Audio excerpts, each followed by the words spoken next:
अस्सलाम वालेकुम। आप देख रहे हैं टीवी 49 न्यूज यूके और मैं हूं मुनीर पीरजादा।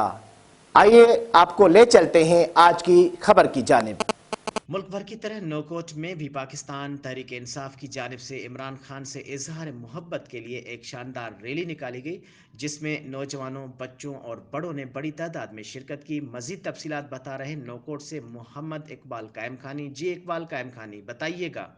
जी बिल्कुल, मुल्क भर की तरह नौकोट में भी पाकिस्तान तहरीक इंसाफ की जानिब से एक शानदार रैली निकाली गई, जिसकी क़यादत अब्दुल रशीद कायम खानी, सईद खान चांडियो, बाबर जमान, फैसल खान, आसिम इसा कायम खानी और दीगर कर रहे थे। पाकिस्तान तहरीक इंसाफ की जानिब से इमरान खान से इजहार मोहब्बत के लिए एक शानदार रैली निकाली गई, जिसमें नौजवानों, बच्चों और बड़ों ने बड़ी तादाद में शिरकत की। रैली नौकोट के बस स्टॉप, डोरो बाज़ार चौक, ख्वाजा चौक, शाही बाज़ार, मेन चौक और दीगर शाहरों से गुजरती रही।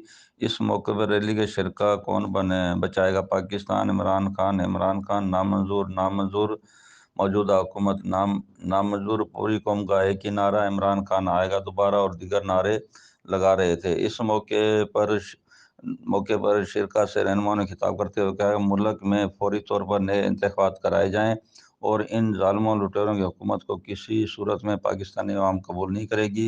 रैली का शिरका हाथों में कौमी परचम और PTI के झंडे उठा रखे थे। जी।